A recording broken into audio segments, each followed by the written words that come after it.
welcome back. We're so happy to have you here at Cult.ure. Again for our third episode. We've made it so far. I know, it really makes me really happy. I'm proud of us. I'm really proud of us too, because we didn't think this would happen. So, I missed you, friend. I missed you too. It's been a lot. It's life. It seems like it hasn't been that long. It really hasn't been that long, but it has been. It's been like a week and a half, which it should be. It should be just a week. But you know, things happen. Vacation, holidays, and life happens. Life comes at you fast. Life does come at you fast. So we've been having a Snickers. Is that what happens when life comes at you fast? You have a Snickers? Is that the commercial? Or maybe not. No, that's when you're hangry. You are, That happens a lot too. Yeah. To me. And that's part of life too. That is part of life. Hungry and hangry. So all of those things together, life making you hangry and hungry, the way you get around that is taking a shot. You guessed it. Here we are. Here's a shot to you. One day really good. I know. I think one day Drake is gonna actually sing it for us. Yeah. Sing a shot for us. You know, like I practically know his dad. Because I took one. Can you please? Maybe we can get his dad. We can get his dad. What's his name? Mr. Dennis Instagram.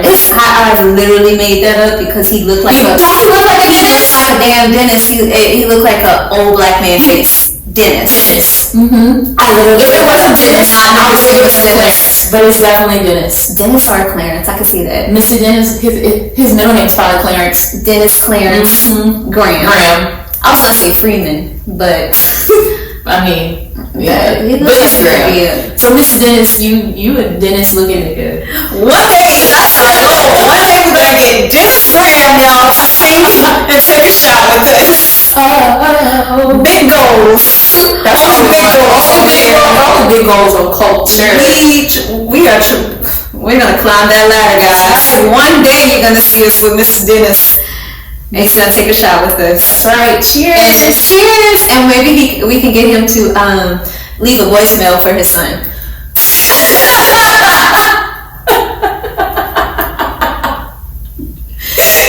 Content you look forward to. So keep listening so we can get there. So Dennis can hear. I would like him to leave a voicemail a la like the girl in Marvin's room. Yeah. and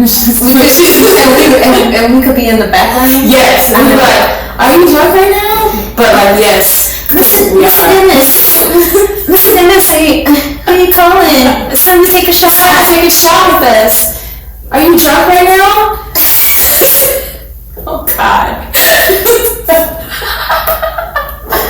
We're sorry. Oh man. These are the things. You can see my face right now. These are the things that we do. Yeah. We talk about. Things felt very like.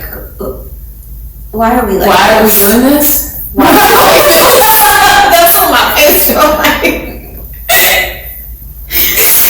Essentially, we think we're funny. So we're like, maybe there's 3 people out there that think we're funny too. Yeah, y'all surpassed us. Yes. Our goal was 5 people. Mm-hmm. And it's been way more. Yeah. We're not at 5. That's all that matters. Extremely surprised. So obviously our expectations are like below standard. So that's how you gotta do it. You gotta keep them low. Past that. We are always surprised and always happy. So thank you so much. Especially if you got past episode numero 2, where we were very drunk. So much so that we had to record it honestly twice because we realized that our microphone wasn't plugged in, and now I'm just nervous and always checking the microphone. So we were like halfway through the episode, aka halfway through like 5 shots already. Yeah. And then we had to re-record. So honestly, I listened to episode 2 as if I had never heard it before because I didn't when I edited that, I was like, I had no idea any of that was. I didn't know what we were talking about. I don't know what we were talking about. I honestly laughed when I got to the point we were talking about. I was like, the Beach Boys made one of my favorite Christmas songs, and you're like, sing it, and I was like, I can't. And Money goes, did it say something like Christmas? And I was like, no, they didn't say anything about Christmas. I do remember that. I was like, I don't remember that. I remember from. I remember being like, oh, I have to say something. This is cool. And I was really making up. First of all, you were making up a song. You're like, it's Christmas time. And I'm like, Let's start wearing jingle bells. it's a Christmas song doesn't say anything about Christmas. What are you talking about? It's the Beach Boys. Duh. Anyway, we said all that to say, We're gonna take a shot. we're so happy that you're here for episode number 3, and we will appreciate you if you would take a shot with us. We're choosing for the 5th time because we need all this good luck. Salud, all that. Salud. Delicioso? Yeah, I took a shot with 2 hands. You did. I tried to show you I could do it with 2 hands. One day we'll try. No hands. No hands. Waka flocka style. That's actually a shot. There's a shot called a blowjob. We're gonna try it one time. We're gonna try it one time. Yeah, maybe. One time. Maybe. Anywho, let's get started. Let's get into it. You know, let's get into the shit damn thing. But first, we're gonna get into this culture cocktail of the week, honey. And what is it? It's called a campfire toddy. Oh, I like it. It is cozy. So, you know, we're in Houston. Oh, fucking nail. We're in Houston, and here it's like 54 degrees. Don't laugh at us. That's cold for us. Very cold. And, you know, I've got my boots. She has a long sleeve. Long sleeves. I left my boots with the furs at home, but like, this is winter for us. And when winter happens, we want hot drinks. And so yeah, that would be in gumbo because we're Louisiana based. Not based. Born. Louisiana born, Houston based. Anywho, yeah, 54 degrees. I was like, hot toddy. It's freezing. You'll know why I call it a campfire toddy shortly. Hey, I can't wait. Because it looks so delicious and I've been waiting. I'm going to frolic to frolic in the drinks. And here, bam. Let's see, she needs some frolic music. You're like Ellen, basically. I You am. could take her job. I could. Yeah, I think, oh, sorry. And I'm not problematic like Ellen lately, you know. Lately. Put this on. But I don't have like Ellen money. You could have Ellen money. You guys are going to get So if Christmas presents. Tanisha's gonna audition for Ellen to be the host. Ellen. We'll send an email. Not really big shoes to fill or whatever. We'll send an email and we'll let you know how the follow up. I'll let you guys know. In 6 to 8 business weeks. So, to start off this toddy, again, random disclaimer. This is my recipe for a toddy. Okay, you can do whatever the fuck you want to do, as usual. Some people like hot toddies with tea. Some people don't. I typically don't, but pedo. I really like chai tea. I don't know if you're a chai fan. And I love all tea. I just don't like tea very much. Tea over coffee any day. Oh my god, I love coffee. But chai tea is my favorite, like by far. Actually, you know, I have millions of tea packets of all kinds. Well, we learned things about each other. I didn't know she was a tea head, so I assumed she wasn't gonna have tea here, so I brought my own tea. I got this chai tea. This is my favorite from Trader Joe's. I got tea on my shirt. Don't call me a tea head. God. I had to do that. I'm sorry. Anyway, my favorite chai tea is from Trader Joe's. So we're gonna start off with a little tea packet there. I'm gonna take this off so I can reach my. I really wish y'all could see how great this mug is. They're gonna see it. They're gonna see it. I'm gonna try to clip this back. It's literally hot. Can you put this on my boobs? Sure. Thanks, because you know. I'm great at stuff. Beautiful. Okay, perfect. So that's the tea packet is in there in my handy dandy mug. I'm gonna pour hot water onto the Smells tea, delicious. doesn't it? Mm-hmm. So ideally, you want to let that steep for like 3 minutes or whatever. You're so corny. And then we're gonna put about 2 ounces of the bourbon of your choice in there. A little extra, little lagniappe, if you will. 2 ounces of the bourbon of your choice. Right now we have Rebecca Creek. A nice rye would go well in here. You could do like a Jack single barrel. That would be really good. Whatever you want, whatever you drink. Per usual, I don't really give a fuck. So, I'm just kidding. I care. I do care. You should just care. To sweeten it up, we have some honey. Little drizzle of honey. And Beyonce saving the Beyonce saving the Senate with saving the bees. Please save the bees, because bees are literally the most important thing to our ecosystem. Yep. Don't kill them. Don't kill the bees. So I make my hot toddy the way I actually make my chai tea. And when I drink my chai tea, I like to put a little bit of milk or cream in it. So don't look at me cray, because you're like, cream is going to hot toddy. I know. It follows the recipe. Just okay, like do what you want, but you want to make mine. This recipe the way I make mine. Okay, this is what we're gonna do.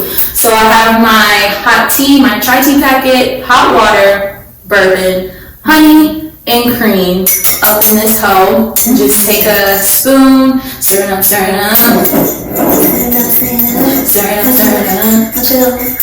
So that's essentially the drink. I like to garnish it with a cinnamon stick, because like the longer the cinnamon stick sits in the hot water, it takes on the cinnamony flavor. And then whenever it's flavors like cinnamon and cloves and things like that, I like it with orange. So I don't really do lemon in my hot toddy like this. So take a vegetable peeler and put some orange peel in there. A lot of times too, I like to squeeze a little bit of the orange juice from the fresh oranges here. Fancy. Rub it all around the rim. So when you taste it, you get the flavor. You really be giving these people some fast tips. When you put your mouth on the rim, you get a nice. I'm sorry, I don't know rim. When you put your mouth on the rim of something, I'm so immature. You get that nice orange flavor first. Yes. And I didn't really it's nice in here. Just in case, we'll try to get some of this fresh orange juice in the cup. Stab it with the thing. I'll start with this. Perfect, yes. So, orange juice all up in the glass. Fresh orange juice, kind of. And boom, that's it. That is what we're calling campfire toddy. Hey. So I have my cocktail. I'm really jealous of her glass, guys. Her mug. It's the perfect. If you want the perfect cup to drink a hot toddy out of, it would definitely be a Hot Boys mug. And there are all the Hot Boys on all there. the Hot Boys. I see Juvie, I see BG, I see Wayne, I see Turk, there's Baby. Mm-hmm. I wanted to erase him off the cup, but it tastes better if it's in a Hot Boys mug. Everything tastes better in a Hot Boys mug. This is literally one of my most prized possessions that I actually got for free. Like Yes, You know, when you every time you move, I know you really take care of it. Yes, it's wrapped in like Really. I don't care what happens. It's most prized the rest of my possessions. You could mess my bed up. I don't care. Break my mirror. But I swear to God, if you break my Hot Boys mug, like I will. I'm scared. Throttle you. Yeah, she gonna sue you. That too, which is worse. You about to lose yo $10. She'll take you to court. I would for them $10. And $10 will replace it. Hot Boys mugs are priceless, okay? Can you find that? I can't find it. I have to make it. You have to make that. Manny Lewis has a jacket on in the picture that says Hot Boys. Yep. Like, you know how classic that is? Anywho, let's cheers to the Hot Boys. To Hot Boys and the Hot Boys, hot girls. Because we are hot girls, you know. Yeah. So, bringing that, I just want to, going into our next segment, our hot topics today. I do, piggybacking off of this wonderful, wonderful mug, was Regine's birthday party. I think she turned 22, and it was like, it would be 22? And it would be your dream. This would be Tanisha's fucking dream birthday party. She had a 99 to 2000 party, and it was all Cash Money themed. She had pictures of her in front of like the Cash Money type things. She had bomb ass 99 2000 outfits. They were fire. They were really fire. It was like, No Limit / Destiny's Child vibes. All of them. Oh, my favorite was that like blue one with like the rhinestones on it, and it had she had like the thong showing with the unbuttoned. Yeah, I know. That one was my favorite. That was my favorite. I like the camel one. That was me. Yeah, that came. She had a camel one. Yeah, that's what I'm talking about. The camel one with the baggy pants. Yeah, with the thong. Yeah, that was my favorite. Okay, that was my favorite with the rhinestones. Yes. That was my favorite. And then she had the little camel bandana. Yeah, so cute. It looked fire. It's sad that everybody's gonna get COVID. Everybody from the party's gotta get tested. That sucks. But I wish I would have been there, honestly. Did you risk the COVID for that party? To dress up, yeah. You risked the COVID for that. I feel like that's a good question. That's your dream. Like, what would you risk the COVID for? Come on, that's your dream. That is my dream party, but I wouldn't risk the COVID for her party. Because that's her party. You know what I mean? That's my dream party. Okay. Like, I would risk the COVID, like, if it was my birthday. Yeah. And I'd be like, look, y'all just gotta bear with me in the COVID for my party. Because that is my dream party. And my dream cake. That's your dream, yeah. Dream party, dream cake. Dream outfit. Photo shoots. Everything. Dream music. I can't speak for the both of us, but I have no shame in asking for stuff. So if you can give her that party, that would be wonderful. What we got, we'll take. If you have anything 99 in the 2000s themed, I'll be on this mug the whole night anyway. Yeah, just let us know if you would like to sponsor my birthday's not until June, so you have time. But our half birthday is coming up really soon, so yeah. I didn't get to celebrate my last birthday because COVID. So, anyway, I just wanted to bring that up because I thought it was so cute. Next topic. T. The fucking undoing. So, y'all, please don't. Okay. Did you not finish it? No, we just started it. Are you kidding me? Yes, it is. We were so No, he did that on his own. First, I think it was Rashad, her little brother, aka like my brother from another.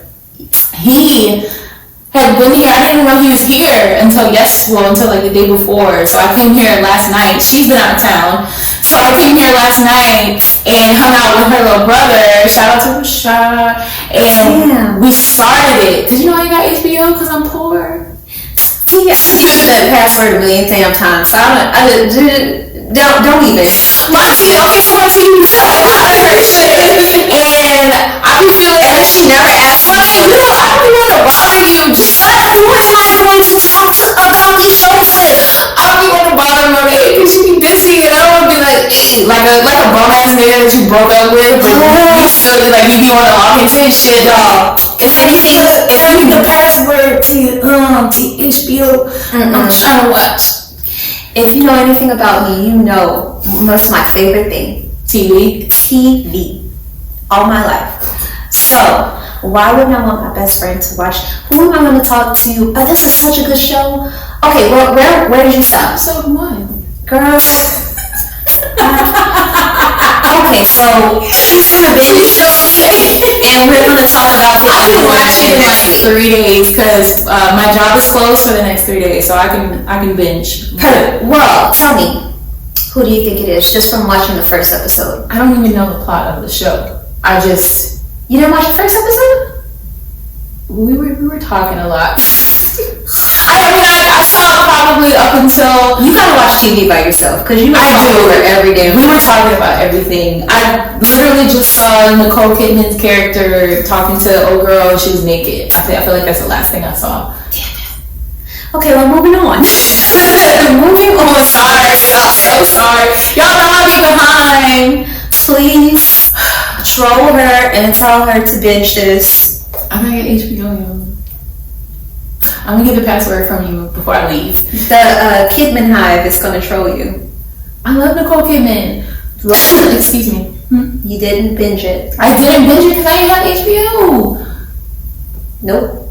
Y'all know I be. Nope. Everybody saw the undoing. Everybody has. Okay, it's not everybody. Rashad just saw it the other day too, and he's watching it on your HBO. So everybody using your shit. You know what? We're gonna move on. We're moving on. I thought this was gonna be a great domestic dispute. We're gonna move on to just a quick update on my story last week on Charles Manson. Remember Charles Manson wanted to start a mixtape? Mm-hmm. Yes, there is an update. Who the fuck? Just start talking about this. Tell you that's an update. So here it is. So one of his followers, one of the girls that helped kill the people in that mansion that we talked about last week. In them. Leslie Van Houten. Yeah. Her. So she's been incarcerated for almost 5 decades now. And the California panel recommended parole for her in July, and the governor of California reversed it. He blocked that shit. He stated in his decision, Van Houten is a continued danger to society if she is released from prison. Damn. And so how old is she now? Gotta be close to 70. She's been, yeah. If I could figure out how to post a picture of this lady, I would show you. She looks the way you think she looks. She does. That's how she looks. Very good. She looks very good for an old white lady. Like, take a look at her. This is her mom. She looks like an old white lady. She looks good for an old white lady. She has to be on. She was probably like 18 whenever she committed those. Yeah, she looks very young then, but yeah, it's not that bad. Yeah, she doesn't look that bad. She looks like Mandy Moore prosthetic makeup on This Is Us. There we go. But I mean, has she denounced Charles Manson's teachings while she's been in prison? That we don't know, but apparently the governor thinks she hasn't. Think she's just gonna, go on a rampage. But look, COVID is out there. COVID might get her before she get us. I'm sorry. Moving on to the next topic. Sorry. We're much nicer than we appear to be on this podcast. I promise. We're actually really nice. No, actually, she's one of the most generous people I've ever met in my life. I am, but deep down, I'm an asshole, and I really wish I could unleash. That's 2 different things. You can be an asshole and you can be a generous person. I'm an asshole. I'm a jerk. I'm a bitch at work. People hate me at work. We both can be at times, yeah. But nobody ever notices. Everybody thinks I'm like the nicest person in the world, and it annoys me. It really does. Next topic.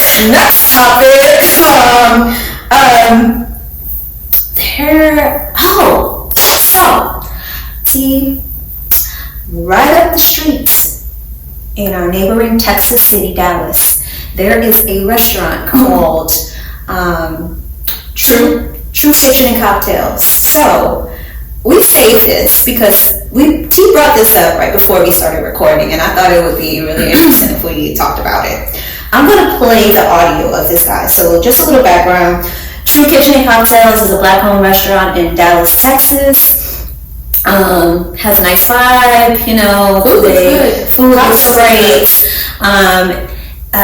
Supposed to be, just a nice chill restaurant vibe cool vibe for black people in Dallas, Texas. Which we do know in Texas, I moved here to Houston from DC. I lived in DC for 8 years. I've been in Houston for the past 3 years, and huge difference. A bit of a shock. A lot come from the South. I've pretty much done all of my 20s in DC, so I'm used to being able to go everywhere, and there's black people, and black people, we're not a monolith, right? So there's so many different places you can go, no matter what you're feeling. Different vibes. Yeah. Houston, Texas in general is very, very different. Very different.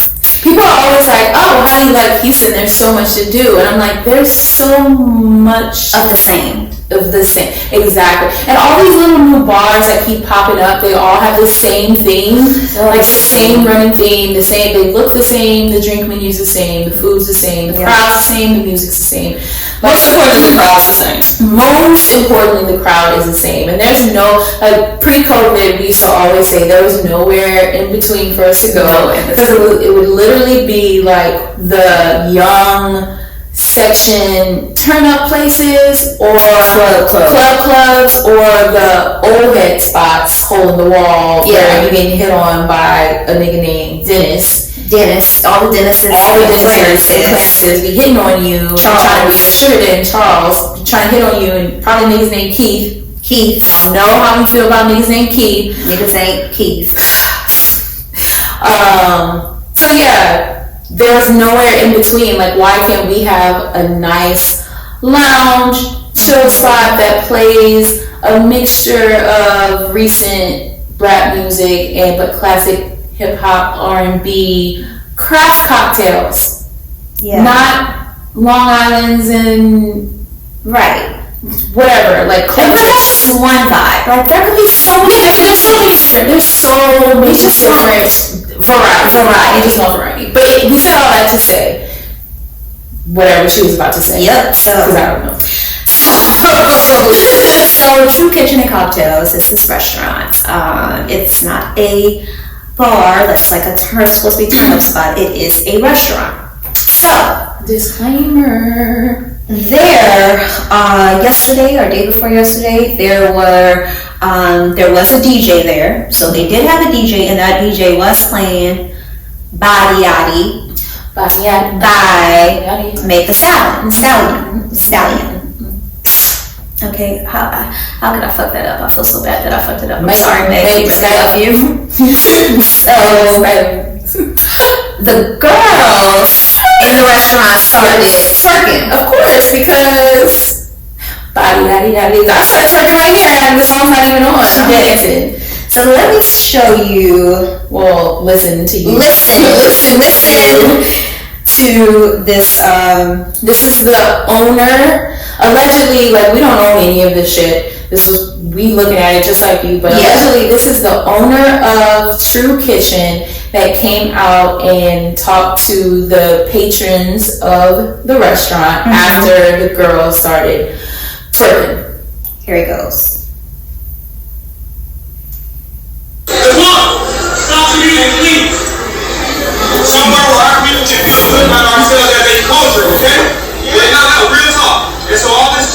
shit, take it to crime, take it to me. Don't bring it here because we're a restaurant. And so beyond that, 75% of our customers are ladies. And I want men to show respect for themselves for how they carry themselves here. So how can I tell the men to respect themselves and you guys are talking on glass shit? You want to do it? Get the fuck out of my restaurant. Because I did it for our people and I did it for our culture. So don't do it again. I don't want to hear it. If you don't like it, get out because I don't need your money. I need to provide something for my people. Don't do it again. Thank you. Okay. So your thoughts. Let's say your thoughts first. I think I have unpopular opinion. She does, and that's why I wanted her to go first. I quite very much so. Which I feel like unpopular opinion should always go second. No. Okay. Okay, wait, you want me to go first? Yeah. Okay, so I feel like this. I understand it's your business, and clearly I understand the restaurant business. I'm a manager in a restaurant, and the way that you establish the culture that you want your restaurant to be, and if you're trying to have like a more family environment and twerking ain't part of that, I totally get that. There's been times at my job where we have girls that come in looking like they dress to go to the beach. Like we were in South Beach with bikini, like literal bikini tops on. Yeah. Ass cheeks out, and there's kids there, and we're like, the fuck? You know, like, but we don't say anything. But if women twerking in your restaurant to a very popular rap song that is commonly played in bars and places where women typically dance, if that is a problem for you, you need to address it in a different manner. My issue, I don't have a problem with him being upset with that. I have a problem with the way he delivered his message. You don't come out in the middle of clearly a busy shift because there were mad people there. Very busy. And tell the DJ to stop playing and yell to the patrons who are literally sitting there with chicken legs in their mouths. And Why gotta be chicken legs? I don't know. I saw pictures of chicken. So I saw a lot of pictures of chicken. I'm sorry. Like eating and drinking your cocktails, talking about if you want to twerk, you need to get the fuck out. That language was very much unnecessary, and he did not have to do that. They could have easily walked up to apparently it was just a few people that were doing it, and let them know, like, look, because if you're not a corporate restaurant, as a small black-owned business, you have the right to do whatever you want. And I work in a small black-owned restaurant, and the owner of our restaurant tells people whatever. And you can do that. You're not gonna get sued. It's your restaurant. So if you want to tell some people to get out, you can. You can. That is your right. But do that shit privately. He did not have to announce to everybody, if you want to twerk, you need to literally quote, get the fuck out. That's aggressive as fuck. And even if I was just sitting there and I wasn't twerking, I would be offended because you in here talking crazy to people and we're paying money to be here. And also the whole shtick of like, I don't need your money, sir. That may be how you feel, but you don't tell people you don't need their money when you're a business owner and they haven't done anything to what's the word? To like severely negatively impact your business. I could see if they did something like really wrong to you, or if they came in offending you like in a really severe way. But to tell people in a pandemic when a lot of restaurants have closed down and have not opened back up because of COVID, to tell black people, get the fuck out and I don't need your money, that's offensive. And they went about it the complete wrong. I just feel like there's a better way to handle it, and if they have a PR team, they need to all be fired. And if he has like an image consultant or something, that person needs to get fired, or an assistant, because you can't go out just like, because if it was my restaurant, we would have told our owner like, nah, like people are recording, like please don't be telling people this. I mean, you can't control a person either. So you can't say that person gets fired. You can't. No, what I'm saying is I can see that happening, and you'd be like, I would stop. Yeah, no, you're right about that. I could definitely see that happening.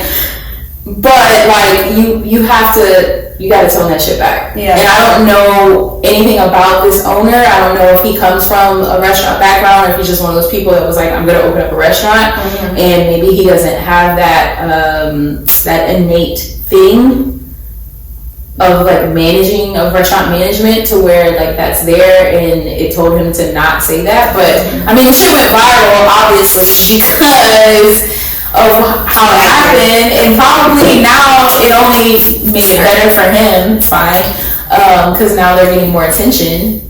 Yeah. So the way I feel is, obviously it was completely, absolutely, blatantly wrong that he said, get the fuck out of here. Like, his tone and the way he went about it was completely wrong.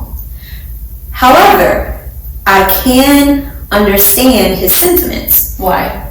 Because, just like we were saying, we wish that we had different places, a variety of different black places that we could go to. All of the places that we're talking about when we say they're all the same, it's because it's all the same music, it's all the same twerking and stuff. Sometimes you don't want that, and it is not a bar, it's a restaurant. And it's very hard for black restaurants to get the same accolades and be taken as seriously as these white restaurants. What if this guy wanted to, eventually one day maybe make it, what if his goals were to, get a Michelin star? Of course, that would never happen because he shouldn't have been having it.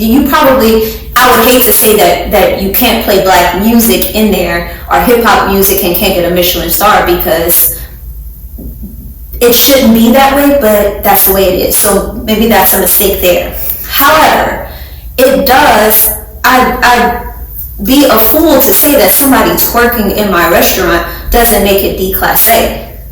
Can I interject there to the point you made? You said, like, because, these places are all the same, they have the same music, etc., etc. Why, as a business owner, hire a DJ to play music loudly and play that type of music if that's not the type of vibe you're going for? Because that, like, in our restaurant, we commonly sometimes will, just to mix things up, we'll have a DJ that plays music, and if he's playing like rap music, it's not frowned upon for if a girl wants to get up and dance or whatever, like, all right. But if the rules aren't set, like if you didn't come out and say, oh yeah guys, FYI, we have a DJ and they may play Back That Ass Up or Meg Thee Stallion, but you can't dance because this is a family establishment or whatever. If that's not stated beforehand, how are people to know when they go in there? That's not what it said though. I just said, maybe he was wrong for having a DJ in there playing hip-hop music, which is kind of wrong to say that you can't say for example, have a Michelin star restaurant that's black that will, that plays hip-hop and R&B. That's not, it shouldn't be that way, but that's the way things are. So maybe, like I said, maybe he shouldn't have done that. But his sentiments still remain, right? Like maybe that was the wrong decision, and you shouldn't have them playing that music if you don't want people to dance appropriately to that music. But I can understand, it is his own place. If he doesn't want that, my whole thing was, I just think he went about it the wrong way. He could have went up to those people and very nicely said, hey, y'all having a good time? I see y'all having a good time. This is the vibe we're going for, blah. If you could, dance in your seats or whatever. We just don't want to have so many people like standing up, dancing or twerking or whatever. And blame it on COVID or something. And there was a better way he could have said it, but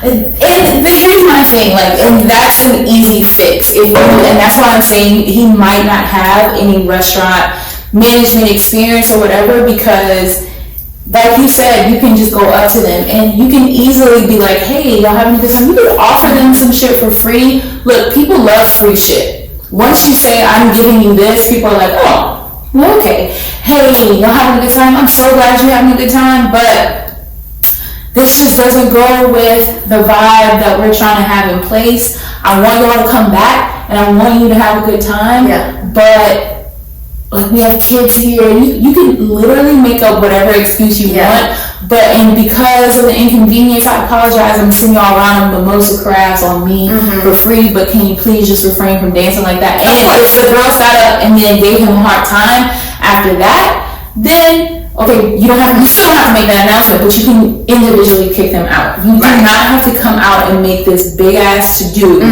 talking about get the fuck out of my restaurant. Because even if I wasn't twerking, I would have been like, nigga, we agree on that point. We start twerking.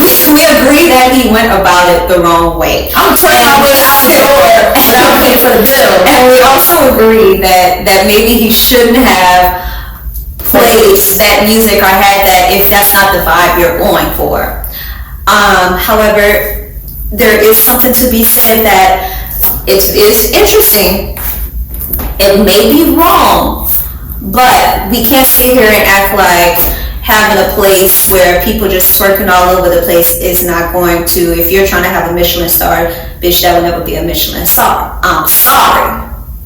That's just fucking where society is. It may not be right. Okay, but have you seen the food menu? Michelin star restaurants have to have much more. It's much more about Michelin star. I'm saying, listen. Clearly, he is not right in the way that he is thinking. But to think outside of the box, if that were his sentiments, he did do these things wrong.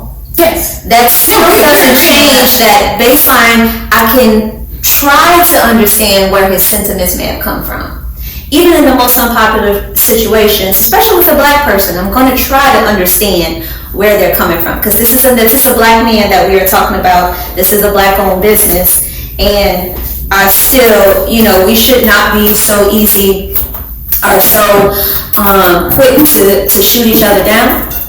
But constructive criticism and build each other up. And I think that's what people are doing. It's been shit. I know a lot of people are angry, right? But I'm trying to say that so we both know that any type of for me, thank you. Yeah, I'm already on drunk brain. Any type of I'm saying that's my drink. Criticism or any type of press, it's good press for you. Because now people are paying attention, and I went to their Instagram, and people were already posting like, well, shit, this food is good. And I ain't even gonna lie, I was like, y'all know that Russell Westbrook meme where he on the bench eating the food, like, and so honestly, the owner of that restaurant also has a restaurant here in Houston, and honestly, it's one of my guilty pleasures. That food, they have these. They have the best taste kitchen. Give me my slide. So Taste can sponsor us. Taste Kitchen has the best collard greens in Houston. Collard greens. I love their mac and cheese. I love their mac and cheese. I know you're biased, but that mac and cheese is good. But they do have the best collard greens. And in addition to that, the fruity pebbles waffles and the smothered chicken. They have some good jerk chicken. Taste. And they try to have craft cocktails, but most people just always like the super sugary, the cotton candy shit, and I'm just not a sugary. We're not sweet people. No, you'll probably never ever get a culture cocktail that's gonna be like, maybe one day if we're feeling stupid. Will you give them a sugary sweet drink? No. One time? No, fuck no. Because then we don't have to drink it. We can drink it one time. No. It'll be a dance. No, unless we started this year with we talked about that on the first episode. We started off the year New Year's Eve with Emerald Sour, and we see how 2020 happened. Yeah. Anyway, so basically we shouldn't drink sugary drinks unless somebody from a sugary drink company sponsored this show. You're not getting sugary drinks. Because that's Let's say sponsor it. We'll drink it. I'll drink it. She gonna drink it. We gonna drink Just one. Just one. First of all, I don't know why you out here acting like we young. Because sugary drinks make my stomach. Girl, this weekend I was forced to drink vodka. Guess what? Hold on. That's what it was. Wait. I was forced to drink I vodka. haven't seen her in like a week. This is a lot for me. I've been going through a lot. When we tell you life is happening, life is happening. I was drinking some French. I was drinking vodka. I was drinking flavor syrup. Oh, Jesus! No!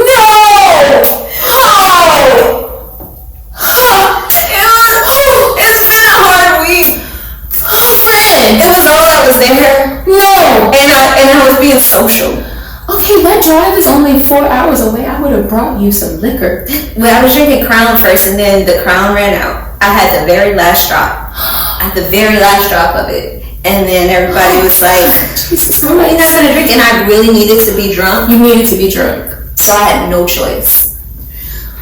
I didn't want to look at what flavor Ciroc it was, but it was. You know what flavor it was. It was red berry. It was peach. It was one of those random ones. Amaretto, I coconut, have no idea. summer sangria. What's that one with the green? The green is apple.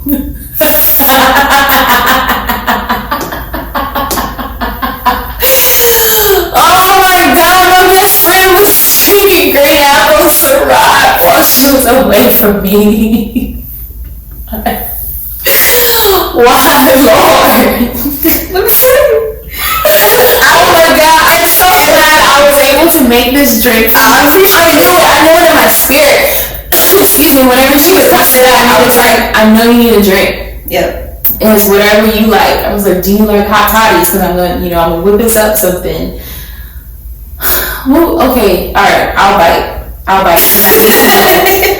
What did you mix it with? Basically nothing. Sprite. Okay, alright, that's not that bad. It was Sprite. Because if you would have said you was drinking like, No, I already know where you're going. Don't do that to me. I've had enough trauma. Don't do it. pineapple juice. If you told me you were drinking pineapple Ciroc and pineapple juice, I might have just ended this episode right here and just went back because you need to quarantine, not because COVID, because I can't be around somebody who's drinking pineapple Ciroc and pineapple juice.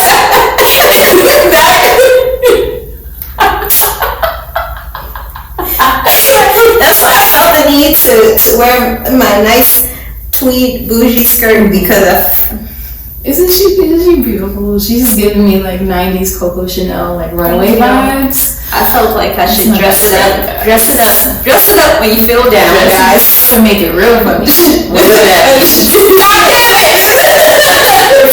No, I'm not. The future is when you're done with this year, you have your 12th baby mama right here. Please don't follow me because I ain't gonna babies in this womb right here. Yes, she Don't goes call right me here. Vegas. So I feel like I got something similar to talk about. Moving on. Oh, there's always we could talk about somebody in Future High. Tristan Thompson is now. Why does he keep coming up on this? We have done like -3 episodes and this one keeps coming up. Well, he's a citizen now. He's an American citizen now. That's cute. He's not a Canadian citizen. And I did not know he was not an American citizen, and I was like, oh, well, the nigga pretty much was, because he was just dropping off anchor babies. Like, you get an anchor baby. You get an anchor baby. Like, nigga, Canada is right fucking there. Why are you Honestly, in 2020, everybody would have rather been in Canada anyway, so. Nigga, but Good for him. good for him. You're an a real American citizen. Moving on, Summer Walker realizes what it's like to be a future baby mama because she will be a future baby mama for London on the Track. Whoa! Didn't you say she had a boyfriend? London on the Track. Oh, never mind. Yeah, London. So, yeah, you didn't know she was pregnant? Rashad told me she was pregnant yesterday. Okay, yeah. She is pregnant. Okay. And she is going through all the shits you would expect one to go to with a nigga that has 3+ babies and 3+ baby mamas. I didn't know this about London on the track. Yes. So currently at this moment, it's unfolding. He's going back and forth. Well, summer started. She's quoted, "This shit is also ghetto." It was a long paragraph. Yeah, but Because it said, "I try to be kumbaya with these bitches, blah, blah, blah, blah, and try to get them to get along, but they don't like me because I'm the girlfriend," regular baby mama shit. But she said, you know, it won't work because it's all so ghetto. She also says that he don't be trying to see his kids, and she tries to make that happen. However, he does have full custody of one of the kids, voluntarily from one of the baby mamas who's complaining right now. wait. Yeah. So she's like, basically, so it's come out that her name is Erica. London's manager alleged that, you know, she is running behind some celebrity. She's like the side chick of some celebrity, and she willingly gave up her custody to London. She only sees the kid on Mother's Day and her birthday. No, people are so, god damn it, so trash. So she's going back and forth with London, but then she hasn't really said anything ever since the manager, as of now, aired out, as far as I know, aired out all her shit that she don't see. And he was like, post a flight ticket. So she hasn't really posted much since then. Yeah. So she's the loudest baby mama, the one without custody, which is very weird. Which Summer may be right. When a chick with face tattoos is Someone with face tattoos. Yeah, when a chick with face tattoos. Oh, so you're talking about Summer Walker. Oh, I thought you were talking about the baby mama. I was like, wait. When a chick with face tattoos says this shit is all too ghetto, and she is right, this shit is all too ghetto. Summer Walker got a tattoo on her eyelid, okay, and on her throat. She always covers it up so well, though, and it always looks so nice, like she has none. I didn't know at first that she had all those tattoos. But then you see all the tattoos and you see all the tattoos. A lot of face tattoos, a lot. And I'm sorry, anybody that get a tattoo on their throat, throat baby. Anybody that was soundtrack. Anybody that get a tattoo on their throat, if you get a tattoo on your trachea, she got a good head. She said it. Maybe, I don't know these things. I would guess. No, actually, that has nothing to do with your gag reflex. If a girl had a tattoo on her throat, then you should be scared that she might bite your shit off. Exactly. That has nothing to do with she's more like a pit bull. Yeah. So she definitely gonna bite your shit off. She gonna bite your shit off. So I mean, you some people insert a tattoo is not gonna affect your gag reflex. It's just gonna fucking hurt. No, you never did it. I don't have a throat tattoo, but I just like just doing this doesn't affect my gag reflex. It doesn't make me like put your nails, and it's like it would be like pushing hard. Like if you that doesn't do anything. Well, we don't know. So if you know, that's not happening. If you know, BT Dubs, do not DM me. DM her. Please do not DM me about anything. Please to do with gag reflex. Doesn't do anything. DM her the tongue emoji and say what a mouth do? No, say what up, throw baby. I will literally kill my throw baby. That doesn't do anything, okay? It just hurts my trachea. You want to do my larynx. Anybody want to pay for her throat tattoo? We're also offering that also. If you want to pay for her. I don't want a throat tattoo. You can pay for my other tattoo I want. She wants a throat tattoo. I do not. Please do not tattoo my throat. We can get a skin color. She wants a skin color throat tattoo. I don't want any. I don't want mirror my throat. How about that? I don't want issues to my throat.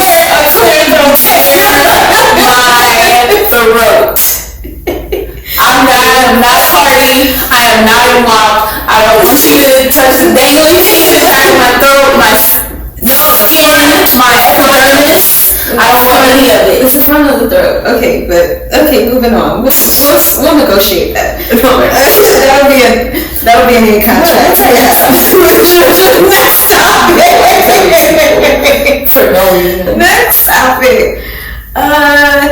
Some main things, because going in from that, the Grammy nominations came out. They were a bunch of bullshit talking about Summer. Like, she apparently broke Beyonce's streaming record for highest amount of streams for an R&B, a female R&B artist, and still didn't get a fucking Grammy nomination. So did not The Weeknd. The fucking Weeknd. Yeah. So that's a mess. So I've always liked Black award TV shows, award shows. Honestly, I think they're way more entertaining. But I get that you want the accolades, you work hard for it. I don't think Summer definitely doesn't care, but it's more of the people behind those people that I think care a lot more, because they're the ones that are actually doing a lot of the work. But I mean, we do the same song and dance over the Grammys and the Grammy nominations every single year, and so it's not about the actual talent and the creativity and the art that goes into these projects. It's about a popularity contest and the white people on the Grammy boards who know absolutely nothing. Did you see the nominations for the R&B albums? Remind me. All the Sony R&B albums that came out this year. Let me pull this up and let me see if there's any that, I feel like we're very well versed in music. I feel like I'm damn sure well versed in R&B, and this was nuts. She's definitely the resident R&B expert, and she's the rapper. I am the rapper. My dream is to be. My dream is to be a ad-lib rapper. Oh yeah, she's gonna do she's getting her portfolio together. Mm-hmm. She did a lot of new types of ad-libs, but I really think you need to show people your diversity. Yeah. You need to go back to kind of maybe make some old school ad-libs too. Okay. Because you got all the skirts. I have all the skirts. Yeah. Is it? You got all of that. Like, I have that. Yeah. I have it now. But you need some old school ones too. I think we discussed it. We did. We were drunk. We forgot. So you gotta work on that. Work on that. Mm-hmm. So the nominees for Grammy Award for Best R&B Album or Best R&B Albums. Mm-hmm. Think of all the albums this past year. Mm-hmm. Lots of great R&B albums, right? Yep. Give me the nominees. Bigger Love, John Legend. 2K. To Feel Loved, Luke James. Good for him. He's from New Orleans. Mm-hmm, yeah, I'm happy for him, but it didn't quite hurt.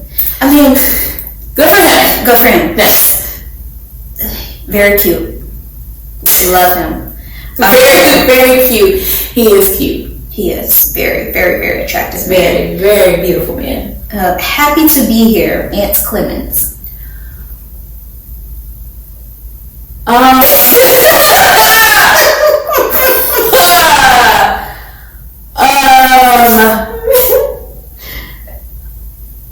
If anybody would like to, now you can DM me and let me know who that is, because I may or may not have never heard of this person in my life. Continue. Next, maybe this next person. Mm-hmm.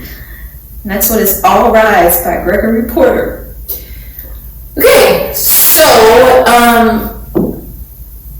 is that is he a gospel artist or no? This is Grammy Award for Best R&B Album. I read it correctly. R&B.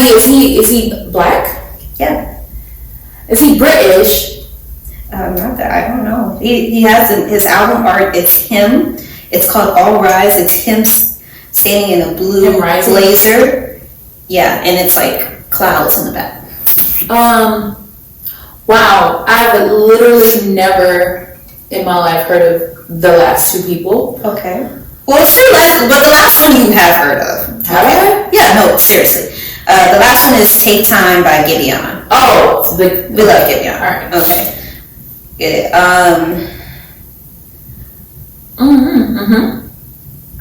Okay, so this is what I told my husband, my theory of what happened, and I'm pretty sure it's right. So, this may or may not come from an episode of BoJack Horseman.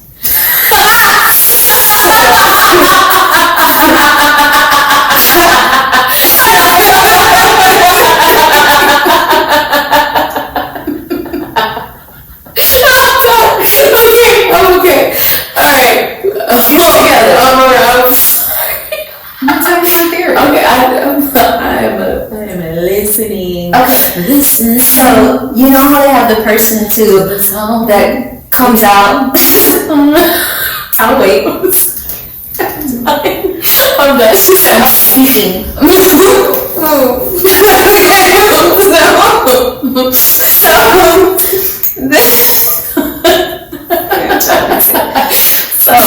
This is my theory. So you know the person that comes out every year, just person that comes out on the stage and announces all of the nominations, right? Mm-hmm. So that person, they gave them the envelope with all of the nominations, and that person said, "Cool, I'll do it. Great opportunity." They took it and lost it. We got drunk. I don't know what happened in between, but they lost it. So then they lost it, right? So then it was time for them to go. Are you from BoJack Horseman? And definitely was drunk. No, that was actually Mr. Peanut Butter. Oh, okay. And he's always happy. He's like always good, but he's a little ditzy. Okay. He's a dumb dog. So he loses it. The person loses the envelope. And then like an hour before the nomination show, they're like, "Hey, Mr. Nomination Guy, you have the envelope, right? You ready to go on?" And he's like, "Yeah, I got the envelope." Right? And then they go, and then he has his friend who sleeps on your friend's couch, who sleeps on your famous friend's couch, but your broke friend is there to help you, and you say, "Okay, it's fine, I lost the envelope, this is what we're going to do." You pull out the whiteboard, and we're going to make all the nominations for all the categories. Okay. And they have trash-facing music. No, they haven't listened to anything. Okay. So they have no idea. They're pulling shit from all over the place. Okay. All over the place, random. Just pulling it. Okay. And they put the list together, and then they go up, and then Mr. Peanut Butter says the nominations. And I'm just waiting for the time to come where, like, maybe a few weeks, or like the week before the Grammys, for them to be like, "Hey, Mr. Peanut Butter, we know what you did. We know you lost it." Everybody's confused. And because everybody, after Mr. Peanut Butter gave the nominations, and everybody's like, "What? And the Grammy nomination is crazy. Like, people don't know what they're talking about." He was like, "No questions." And that's it. That's a good theory. Like, I could see it. I think that's what happened. That's probably what happened. Mm-hmm. Yeah. So, Mr. Grammy nomination reader guy, that sounds like, do you remember those Budweiser commercials, The Real Men of Genius? I used to love those commercials. The Real Men of Genius? Yes, it's from, like, we were in high school. It was like, I think they had TV commercials too. They definitely had radio commercials. It was like, "Real Men of Genius," and it would be like a deep white guy voice, and he would be like, "Today we salute you, Mr. Grammy reader nominator guy," and then the guy behind him would be singing, "Mr. Grammy nominator reader guy." Real Men of Genius was my favorite commercials back then. Anywho. I feel like I have to YouTube that. They were so funny because it was a guy like. I feel like that is brilliant. Shout out to Budweiser for the real men of genius. I really love no, like it's like a really, really like niche category of things that if I meet people that understand that and know those commercials, like you're automatically either my friend if you're a girl or I'm gonna be friends with your guy. Real American hero. No. Thanks on you, Mr. Chinese food delivery guy. Mr. Chinese food delivery guy. Without you, we'd be forced to do the unthinkable when we wanted Chinese food. Drive to a restaurant. Yes. But you, sir, bring it to us in a little way. With those rickety bikes, you battle traffic, bad weather, and the occasional busted elevator. And why do you do it? Because somewhere a guy is waiting for his compound breakfast, and he's got a $1.57 with your name on it. So ordinary the Mandarin chicken, and know that one never gets looking for men to get the job done. You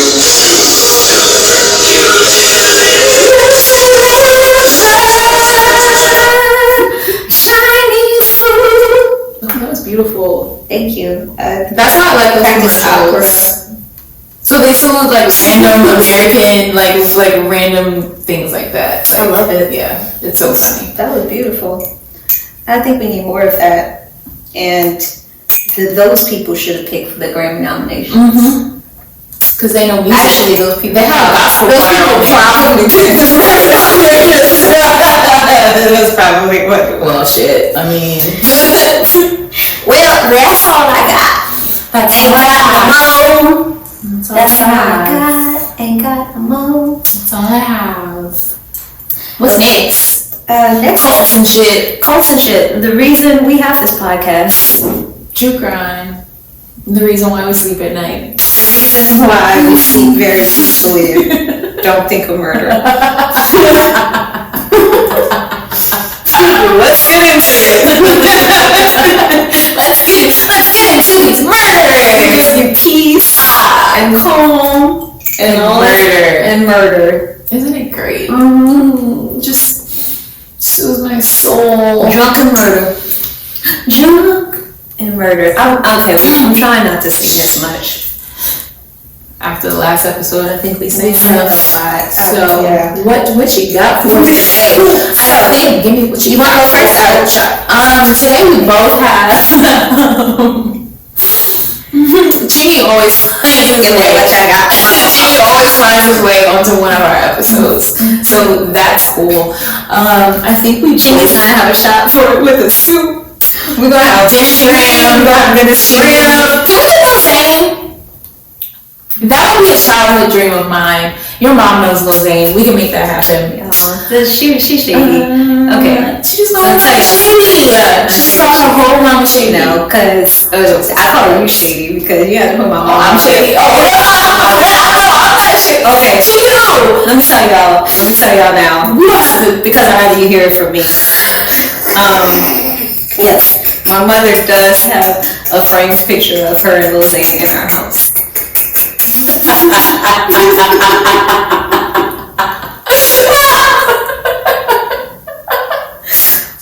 That is great. Okay, if I would have walked in your house as a 14-year-old and I saw a picture of your mom with those animals, she was the coolest. It's still, actually, I think me and my brother took it down. I don't know if she notices that it's going. Aww. Well, now she's free.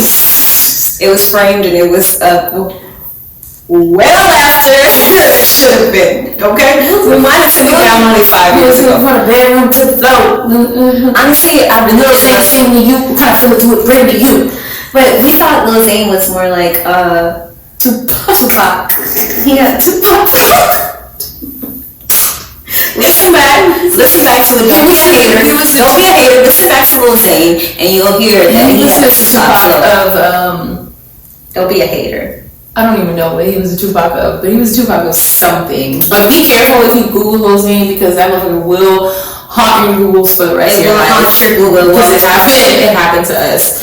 Speaking of haunting, he would just pop up on your screen on your phone, and you don't know if you want that. Resident husband, engineer Kyle. It happened in this house, not in this house. It happened in DC. Yeah, but we were there. We were there. We were talking about Lil Wayne, and hours later, he opened his phone. And it was a picture of Lil Zane. Mm-hmm. We didn't even search Lil Zane on his phone. We don't even know how it happened. We searched Lil Zane on his phone. It was a cracked out picture of Lil Zane. Anyway, speaking of ghosts and creepy shit, we're getting into these murder cults. Okay. The reason why we are now sipping on some the fuck I call these shits? Campfire toddies. The reason why we're sipping on campfire toddies, the cult, I'm gonna cheers for my hot boy mug. I am bringing to you today the cult called The Camp. Sounds creepy, doesn't it? It's California based, okay? So, this happened in the 90s. This dude, his name was Gerald Cruz. He was the cult leader of the camp. I'm sorry, it's funny to me because anything that happens they're all funny. He was the leader of this cult called the Camp that was based in a trailer park. So many cults in the trailer park. Why? It has literally nothing to do. My one that I'm gonna talk about next is Rich. Okay. No, I'm talking about trailer park cults. Oh yeah. Yeah. So Gerald Cruz led this cult that it was a quasi-military compound, which literally was a trailer park. Everybody was poor and just a smidge racist. Just a smidge. So apparently, according to his mama, he was a master manipulator, and he was raised by his mother to believe that he had special powers. And he sounds like a toxic mother-son relationship. She's crazy. I mean, okay, he was living in a trailer. A lot of these moms, she was probably a prostitute that had like mad men in and out of the trailer or whatever. Honestly, a lot of these moms be making their son feel like they got special powers, and I'm here to tell y'all that y'all ain't got no special powers. Wipe your ass. I'm here to tell you now, all y'all that think that you got mad special powers, just in general, you don't. Because niggas always be thinking that they got something special. For real. And you don't. Anyway, so basically the camp was a mixture of military ideas, white supremacist ideologies, and voodoo, and satanic rituals. Sounds ghetto. It is a ghetto. So, nobody was paying attention to them until this one deadly day in 1990, and people called it the literal real life Nightmare on Elm Street because the murders took place at the corner of Mason Avenue and Elm Street in Salida, California. Wow. So it was literally Nightmare on Elm Street. So basically 4 bodies popped up, boom, out of nowhere. All had suffered blunt force trauma. For the people who are not murdery like we are, blunt force trauma, they got hit in the head real hard. Exactly. Watch The Undoing with me. And multiple stab wounds. One of the victims, who was a woman, had been nearly decapitated. Story to follow. And one of the other victims, who was a man, was so badly beaten that some of his teeth were loosened from his mouth and his head was deformed. Oh my god. His name was Franklin Raper, which I feel like is just very on brand for a cult. If you were born with the name Raper, the last name Raper, you know you have to change it. Change it to Graper. Anything. Literally. To go through life as a man with a last name Raper. So you're born. I'm so sorry. So what had happened in this. The home where they found the bodies apparently belonged to Mr. Raperman. That's what we're calling him because that was literally his name. And he was what do they call it? A dissector, whatever. Whenever you leave the cult, something. Defector. He was a defector of the cult, and he left. So probably that's what led to some Rape son. Go rape shit. And it was committed by multiple people who were wearing camouflage and masks, and they came in through the doors and windows. So they interviewed Mr. Cruz, who was the cult leader, and was like, yo, what happened with this? Because these people belong to your shit. So like, what's going on? And he's like, I don't know anything about it. But he gave the police a few names of the members of his cult. Commune. And start exactly. So they went and searched Cruz's home, and they found a lot of quote unquote disturbing evidence, including bomb-making materials, of course, masks, of course, receipts for weapons, aka a knife, and satanic literature. And they also found Walmart, of course, because it always comes from Walmart. Except if you want to sponsor us, Walmart. Look, I'll take it. Hi, Walmart. Hi. Walmart, great. And something that they called a wheel of punishment. So basically, whenever a wheel of punishment. So when the members of the commune would act up, Cruz or whoever would throw the wheel of punishment up in the air, and the person who was acting out, they would have to catch it. And whatever they caught it on, like whatever it landed on when they caught it, that was their punishment. And it was let me see what the punishments were. It was like eating off of the floor and more horrific acts, up to being sodomized in front of the entire commune. Exactly. Yes. Weird shit. That is like the 7 rings of hell. Mm-hmm.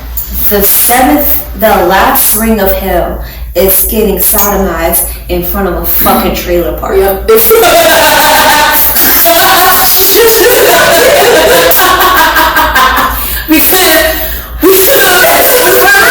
park specific. That's true. That's true. I mean, that's In front of a suburban area. You being sodomized in front of a trailer park. What's happening? So one of his commune members described the punishment as he was beat and he was sodomized in front of the rest of the group. Blah blah blah blah blah. So eventually, the people that were involved, including Cruz, got arrested. I'm trying to find. So the lady that was killed. Gruesome details. Cover your ears if you are squeamish. Squeamish. That sounds like a weird word. Squeamish. She was screaming, and one of the men that was there, he said, like, shut her up. So the man that killed her, he grabbed the woman by her hair and sawed through her throat with a combat knife until he hit bone. And that was the woman that was nearly decapitated. Did she have a tattoo?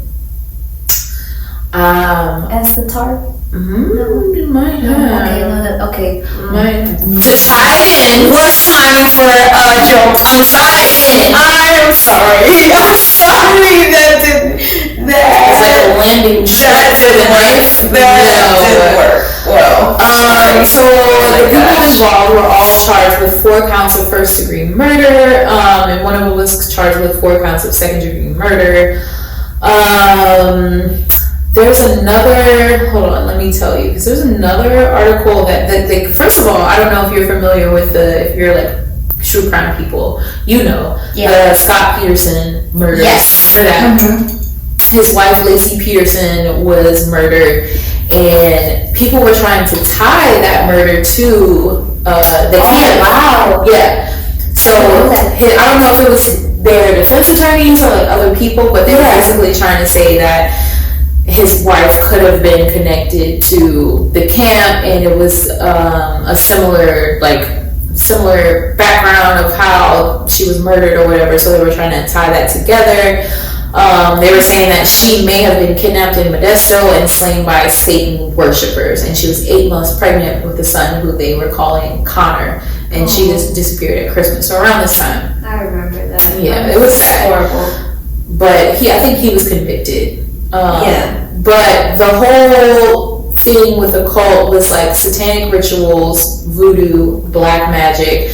Details that came like when they were in trial were, their lawyers were saying there was no evidence of anything, but other people were saying there was diaries by the group members. They made reference to desecrating graves.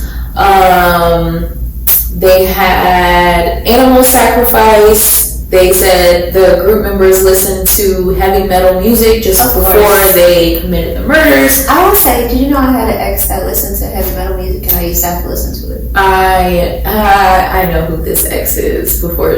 She doesn't have to say the name. Are you sure? Because Yes, I am. I dated a lot of crazy people. Do you want me to whisper his name?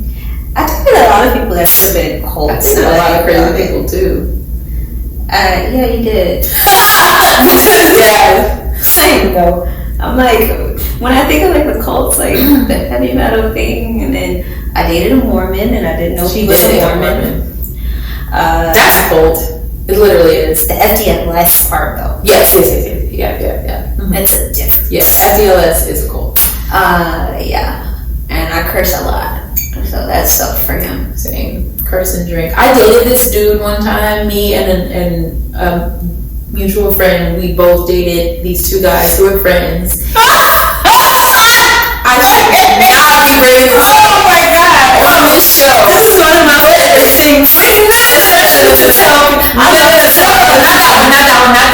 Not that one. I will kill you. I'm talking about these two guys, but they didn't drink. Wait, no, this is the dancers? I'm sorry.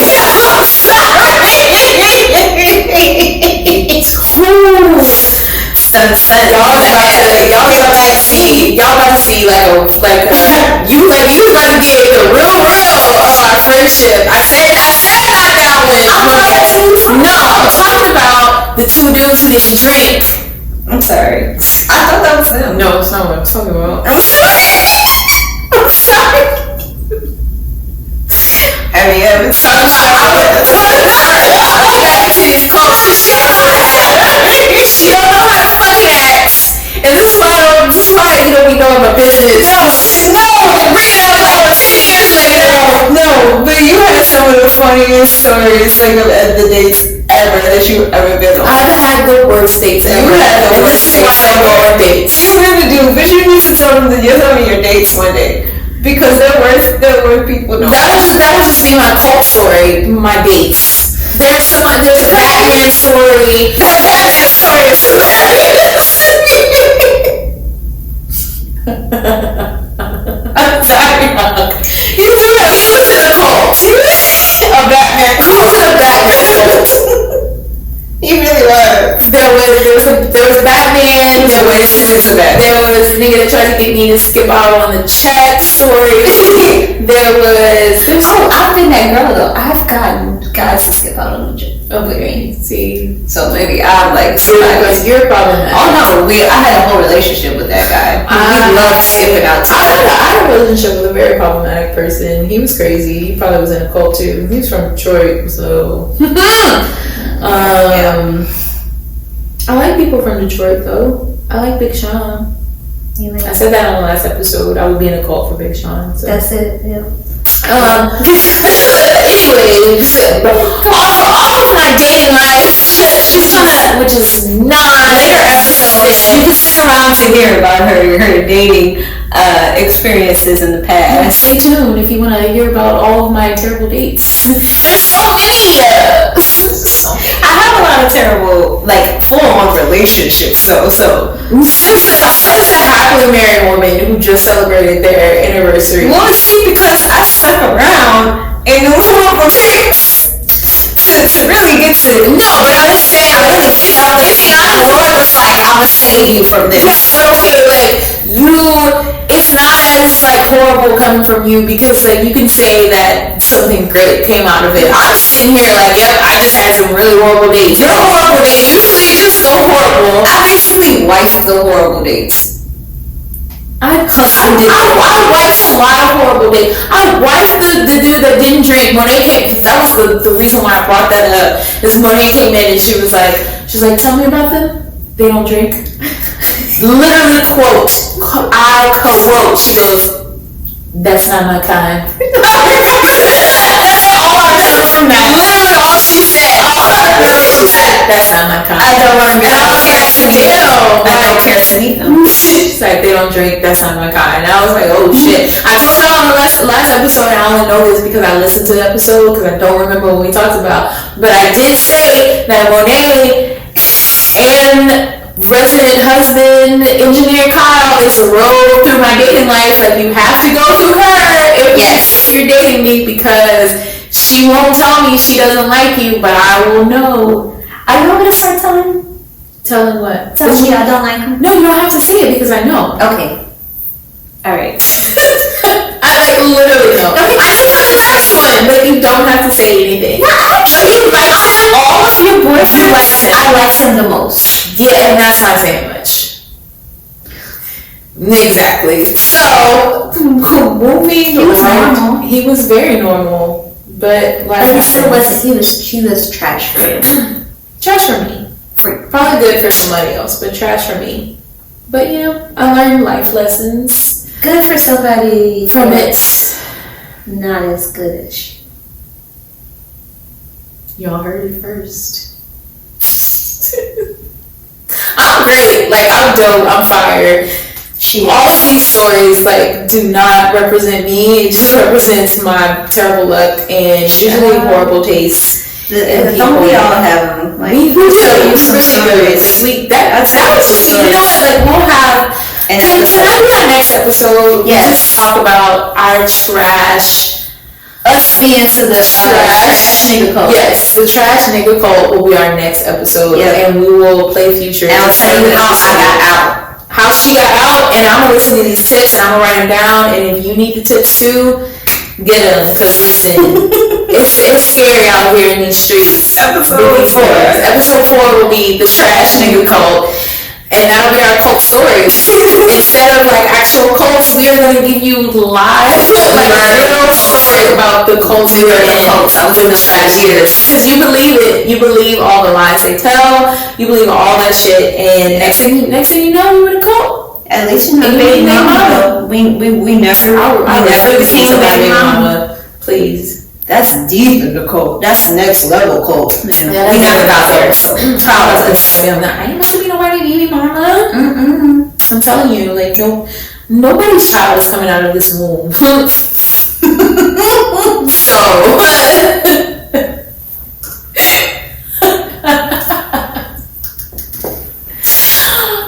I'm so sorry because I interrupted all of your shit, whiskey. I'm drinking the straight whiskey. Yeah, no, that's fine.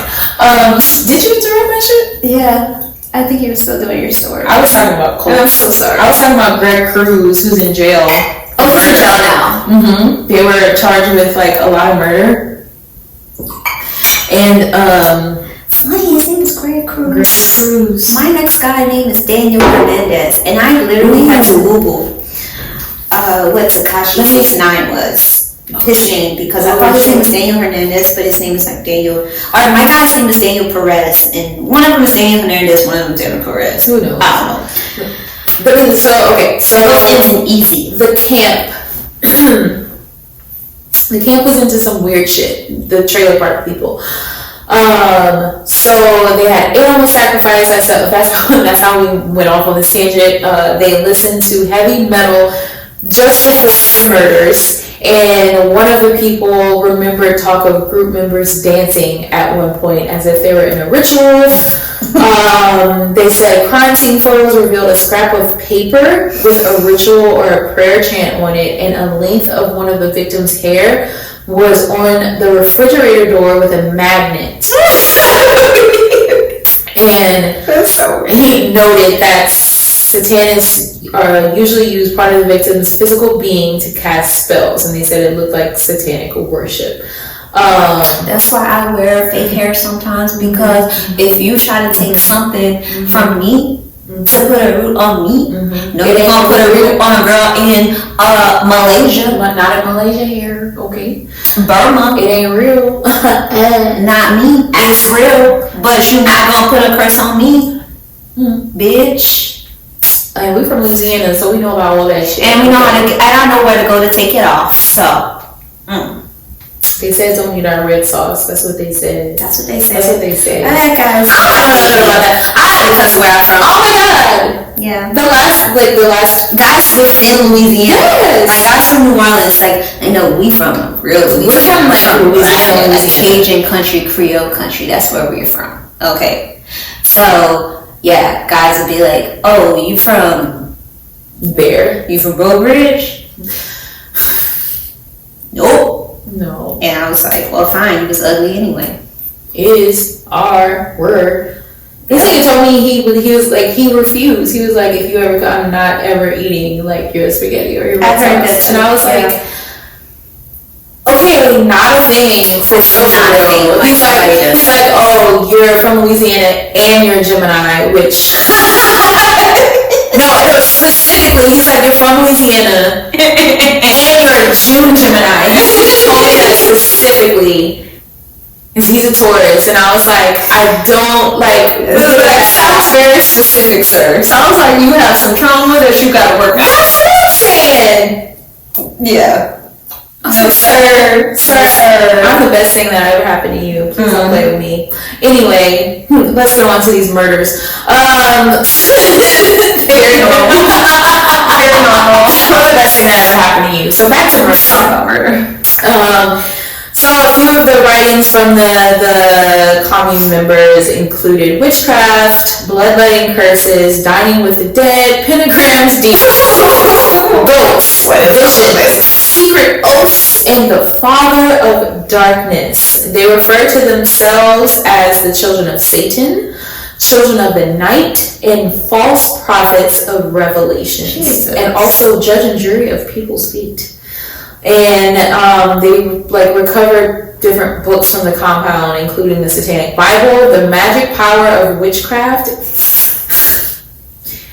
First Steps in Ritual, and other writings in Voodoo. So these basically, long story short, these people were weird as fuck, and they were into some satanic shit.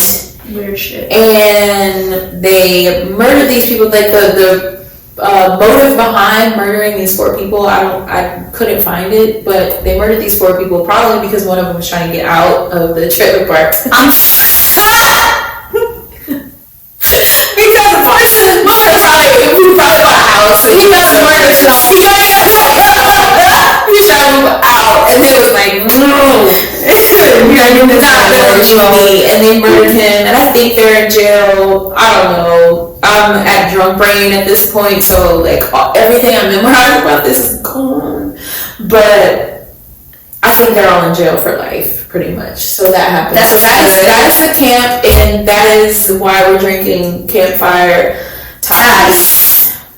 Hot toddy. And Monet is going to tell us about the angel landing. So that's why I'm looking so angelic for you today. Doesn't she look so innocent? If you can see her, because if you can't see her, you should also watch our YouTube on this. Also because I'm a good Catholic schoolgirl. Literally went to Catholic school for most of my life, even college. And damn, you did. Partly college. Majority college. Yeah. I went 1 year. Okay, that's true. But it was the most important year because we would have met if I didn't. I ended up at LSU when I graduated from LSU. I've only spent a year there. I didn't know anybody there. She's literally the only person I met there because we worked together. Yeah. I met nobody on campus. Yeah, facts. But other than that, I'm a good Catholic school girl. Went to Catholic school since I was 2 años. And I'm pretty much an angel, so She's so innocent. that's why I chose Angel's Landing. She's so innocent.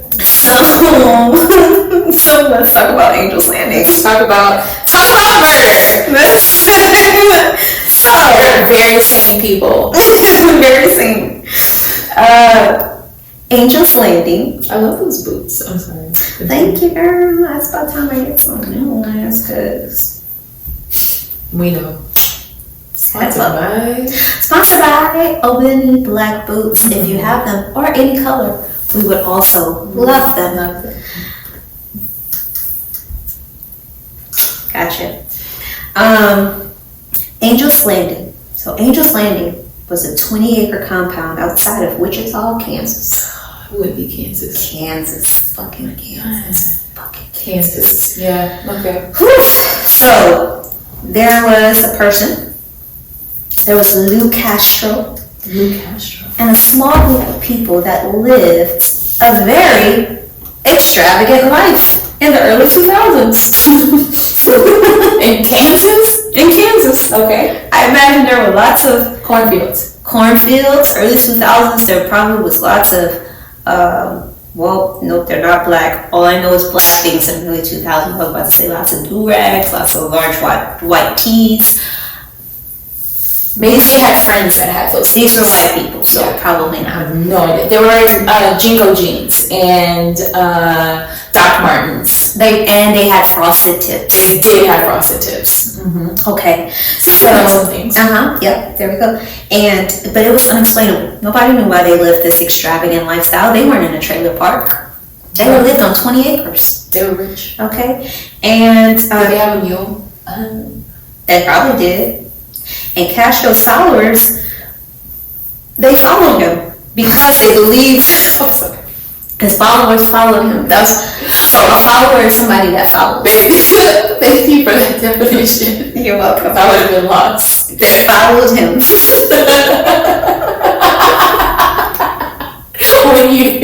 when you didn't study the book report. I'm not even gonna lie to y'all. I'll make sure I had this in front of me because there's no way. I can't even say no way. I can't even say no way. So how am I gonna remember this? I'm reading it. You can read along with me. Okay. I'm not even gonna tell you where this came from. I'm not telling you where it came from because y'all gonna laugh. It's legitimate. Too legit to quit. Too legit to Did it, but very slow. Alright. So Castro's followers, new word for you, were convinced that he was an angel and a seer who could see into the future and know when you were going to die. Why would you want to spy somebody like that? Can you imagine being like, hey, I love you, I'm an angel, and my gift is I know when you're gonna die. Please tell me my expiration. I know exactly when you're gonna die. No, fuck that. Okay, so law enforcement was suspicious of Castro's luxury cars and money that nobody could explain because there was no paper trail when a member named Patricia Hughes died tragically on the compound in 2003. Died of natural causes or It was a freak accident. So I looked it up. It was some freak accident. I don't even know what it was. It was something crazy, like something that would not necessarily happen. And then her husband was like distraught. And then Castro tried to comfort him, and he was like, "Oh, you'll see her at some point. Don't worry." Oh, because he knows. He knows. And then Patricia's husband died in a freak accident in 2006, so 3 years later. Okay, so then there was this local detective called Ron Goodwin who then was like looking into the personal and financial information of everybody living at Angel's Landing. So what he found sorry. Like literally all of this shit is funny. It's supposed to be funny. No, It's so funny. that's why we're into this shit. No lie, because we're like, how the fuck do people get caught up? How do you get in? Listen. How you get caught up? How do you get caught up in a trailer park cult with satanic rituals? Like, how are you just like, this is for me? Well, this one they were living a rich lifestyle. So some people that was it. And we talked about this. Like, how would you find yourself in a Well, cult? you know what? The people from the trailer park cult were probably like, shit, I'm in a trailer park cult. I might as well be in a rich cult and True. go to there. They probably weren't very far. Yeah, probably Kansas. not. I mean, well, these people were in California. Yeah. Well, but I can't You explain know they that. didn't make their way to I can't Kansas. explain it. Nope. So so then Ron was like, something right. So he looking into the shit. What he found was that there were expensive life insurance policies taken out on all the people that were a part of the cult. And every 2.5 years, somebody in the cult would die. So the money would start dwindling down. It's not funny, I'm sorry. it's not funny, but it's Every 2.5 years, so somebody would just die. somebody would die in a freak accident. And one person would collect on the life insurance. The angel. Okay. So, that's, I'm sure if you have the life insurance policies on everybody, you know exactly when you're gonna die. Yeah. Because you know when your money is running low, then you know it's time for somebody else to die and you're gonna choose that person. Okay? I don't know. That sounds about right. So Ron Goodwin, the detective, was looking into him. However, he couldn't find any records on Lou Castro. So in 2010, I can't even read. In 2010, Castro moved from Wichita to Tennessee, and he got a new identity. And there, he was arrested by the FBI. Oh, Jesus. For aggravated identity theft and fraudulent use of social security cards numbers. Then he had a 2-year stint in federal prison. And that's when Goodwin then got together with the FBI. Now, this is something I memorized, okay, because it's not in here, because I did some research. So one of the girls in the cult, her mom was a real estate agent that sold him that 20-acre property. And she was like 11 at the time, and she had a younger sister. And unfortunately, he was raping the little girl all the time. And he was telling her that he was fixing her. And she said in her own words, she kept thinking like, well, when am I going to be fixed? It's really sad. Aww. Well, eventually the girl got a little bit older, and she got this boyfriend. And this boyfriend also thought some shit was weird. Like, the boyfriend picked up on the damn pattern. He was like, well, every 2.5 goddamn years, somebody died. Like, in your sleep. Yeah, like, you just replace him with somebody else? So her boyfriend actually, like, it was something very random. Like, he sent an email to the FBI because he was like, something's weird going on. So the FBI then got involved, and that original detective then got together with the FBI. And that's when they discovered that Lou was really named Daniel Perez. He was a man from Texas. What part of Texas? He was from Galveston. We don't know. He was from up north. They didn't He's from say Waco. what part. He's from Waco. I mean, Waco is good for cults. That's Waco is great for cults, but I don't know where he's from. But when they found out his real identity, they found that he did have a lot of police reports, including sex crimes against 2 girls that were 11 and 14 years old from Texas. So then, after they started interviewing the people of the cult, they realized that he did have a lot of sex abuse. He did perform a lot of sexual abuse against a lot of the women in the cult and girls. And so more and more people came forward, revealing his manipulation, his abuse, the murder of Patricia. Patricia, who was the first lady that passed, and he was charged eventually with 28 felonies. In February 2015, that was recent-ish, 5 years ago, he was convicted on all counts and sentenced to 80 years in prison. I think it should be fucking more, because Keith Raniere got 120 years. And he did way less than that. Compared to that, yeah. Like, this nigga should have 250 years. Yeah. Like, yeah. Especially when minors are involved. Like, you definitely should. And Keith had a minor involved.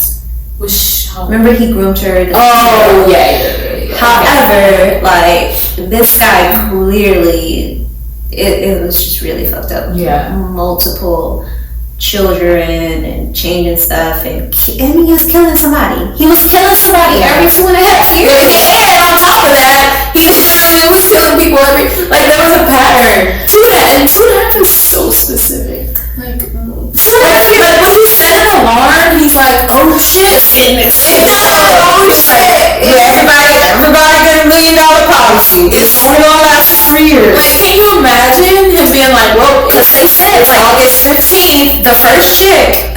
Patricia passed in 2003. Her husband died in a freak accident in 2006. So it probably was around that time. That's it. That's a mic drop. That's crazy. Mic drop. iPad. What's this? iPad case closed. Remember iPods though? What a time. Remember MP3 players? Remember unfortunately. Remember that commercial with, what was it, the little blue like alien? Yeah. What's that thing? It had a little alien. It was like, MP3s are created not from humans. This comes from another world. We just listen to music not on a CD. CD was I was still listening to music on a CD at the time. I was too. I didn't get an MP3. That's too. Except when I could, and I would download it only to my computer. This was the dumb thing, because I didn't have an MP3 player, but then I would download music to the computer, and I would use LimeWire. Everybody used and LimeWire. everybody gave their computers the HIV. It was like this picture, right? It was like a black dude dancing, and it was like me giving the computer viruses, downloading songs on LimeWire. For real. I used to sit in front of that computer and watch that. You know, you had that Windows player, but it would have that like this. Change to the music. Yeah. I'd be like, oh, this is a vibe. Okay, alright, so we're talking about LimeWire, right? Alright, we're talking shit a little bit, like high key, we're talking shit, but listen, LimeWire gave me a lot of gems. I'm not even gonna lie to you. And there's 3 songs to this day. Cause you used to have those unreleased songs on Wire. Yes. So college, I had some Chris Brown songs. There are 3 songs to this day that I found. No, I can't even listen to them. Well, I made a mix CD from it. So literally, I just only have those songs on a CD. Like if I ever lost a CD, I would be lost without it. 2 of them. I don't know if you're like out there, if you're familiar with Darren Brockington. Darren Brockington was like my favorite singer at one point. He was awesome. He had songs that foreign exchange. Yeah, he worked with foreign exchange a lot. Like I loved him. And there were 2 songs I found of his on LimeWire, and this was in like 2008. Yeah, I've researched extensively for these songs, and I cannot find them. Like he follows me on Twitter and Facebook and everything, and I wanted so badly to be like, Darren, do you know this? Do you have this song? Like, can I get it? And the other one is a song by Dwelle that I found that was unreleased. LOVE, like L period O, like, and I find it anywhere. But I had it on LimeWire, and it's like one of my favorite. Like, those are 3 of my favorite songs that I found on LimeWire. Exactly. One of my favorite unreleased song, one song that I got on LimeWire that I remember was by Chris Brown. It was called No More Game. Okay. Slow, like slow song, fast song. Girl, it was so good. It was like young on the CD. I don't know. You know, I need to search it. Maybe it's on YouTube. Cause it's Chris Brown, right? Yeah, right. Somebody has to. I gotta pee. Okay, we've come to that point. Sorry. A few moments later. And you know now, bitch. Who's talking about training? That rap pot like weed. I wanted to be training with bang bang. Switch inside thing. What? Shut up. Yeah. Like, that was literally me. Yep. In my dreams, of course. Well, it's us now, and that's how we come back. That's how you come back from a pee break. How you do it, We're not like, we have no shame. That's how you do it. We bites. So it's a pee break. We'll take a pee break too. We have one every episode. We do. It's like you should be used to it. It's a drinking podcast. It is literally a drinking podcast. People be like, oh, y'all was lit. And stuff like that. Like, y'all was lit. I'm like, yes, because that is the premise of, and then in case you're new. I was like, in case you're new.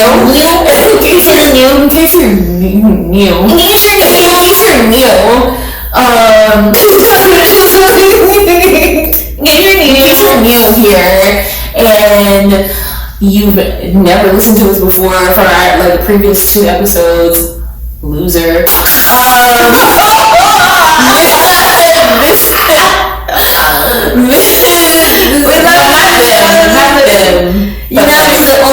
Only if you're a loser. Only if you hate us.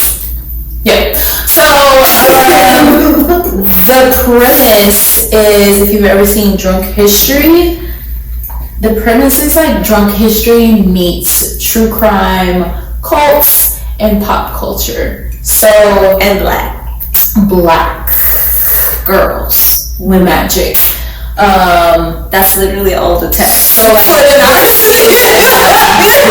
that's literally the text of our podcast. Melanin magic. Black pop. She literally just said. If you've ever seen Drunk History, like, the thing that makes it so hilarious and so great is that the people will be talking and they're like hiccuping and they're drunk as fuck, but they're telling these stories drunk.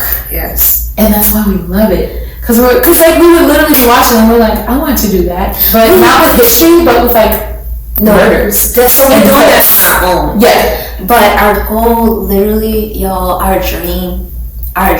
What's our dream? I'm looking at you and looking at you in the eyes. Our dream.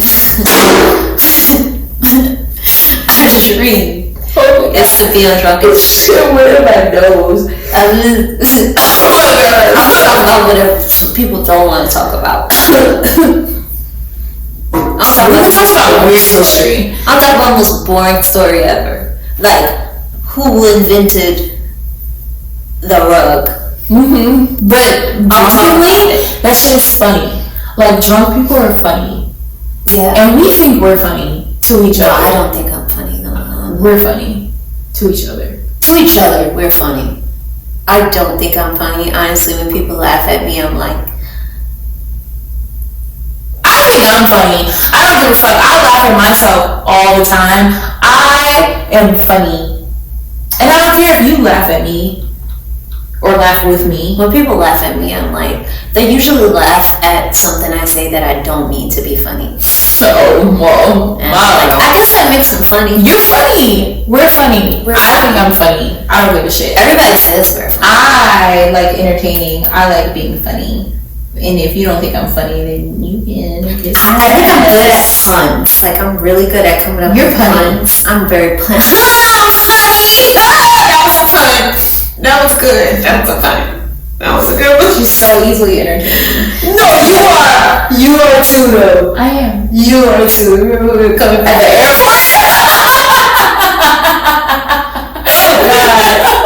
She's so impressed. She was so impressed. And my husband was like, I was too. Kyle, resident husband / engineer Kyle. We both laughed. Oh, this was so stupid. And I was so For like a very timely joke. Like if you have good comedic timing, I'm like that is funny. Yeah. That shit was good, and she had a really like very perfectly timed joke at with the a TSA guy. through customs. Through airport customs. She had and we laughed. We all laughed. It was funny. She's funny. I don't care. Don't tell her she's funny, please. So I don't have to keep telling her. Because I be laughing at her jokes, but she don't care because I'm a Virgo. I'm self-deprecating. I'm a Virgo. That's what I do. I'm a Gemini, and I don't know what that means. But I know I was born in June. You tell her. You know, if y'all better tell her she's funny, You better tell me I'm funny, but you better not. You better expect me to say I'm not. Jesus Christ. This is a Virgo. This is a Gemini. We're very self-deprecating. I'm very self-deprecating, but it has more to do with psychology than it does anything else. Because all Virgos. As a child, it was easier to tease myself, to get myself before other people tease me. So that's why I'm self-deprecating. Yeah. But I try not to do that anymore. I try to be about positivity. I know it's part of because you try like I'm trying to be a magnet for like what you want, right? So this is true. I'm trying to be like more like body positivity and like all that. Bring all that to you. Yes, I get that. Virgos were very different. Okay, Moni, you know me like, as a person, like besides. I completely agree with. I'm talking about myself. I took everything you said about yourself. No, I'm normally very self-deprecating. I'm like, well, self-deprecating. I know. I'm saying all of that. I agree with everything you're saying. I'm saying Virgos were very different. We will be like, no, like, yes, compliment me. I am going to deny it. Secretly, I'm going to think, bitch, I'm the best thing that ever happened to yourself and to me. We're like the best. She loves compliments. The world needs Virgos. We have one of her love languages is compliments. My ass is out. You should have told me. But I would. Hopefully, more people watch. We're shy. Look, yeah. But don't get a Virgo started. We would talk about we got Beyonce, we got Michael Jackson, we got Dave Chappelle. We got the best for everything, but. Tell us we're great, but we're not going to say we're great. So thank you for tuning in. And that's it! To this segment of self-deprecation of culture. This was episode 3. We appreciate you, all 2.5 of you that are still here. We had fun. We always have fun. I did not Ciroc. You have fuck. I can't believe you drank Ciroc. We're going to talk about this later. Cheers. Cheers with whiskey. Good whiskey. I'm gonna give you like a bottle of something much better than Ciroc. Green apple. You make me throw up. Right. You make me throw up. I can't do this. We're gonna have an argument off camera once this is over. So tune in to find us on Apple, Spotify, YouTube for the video. You can follow us. Moni Love on Instagram with 3 Moni Love E. Miss Life Right on Instagram. And that's pretty much it. Tune in next week when we talk about our nigga cult stories. Oh wait, no, and our actual Instagram, the cult.ure pod. Is that how you spell it? Yes. Is it at cult.ure? Cult.ure. Yes. On Instagram. On the Instagrams. Please follow us. We're trying to do the damn thing. We're new to this, obviously. So if you have any questions, comments, concerns that are positive, please let us know. that are positive. No, I mean like They are negative peeps. Honestly, if you're being mean, please keep it to yourself. Fuck you.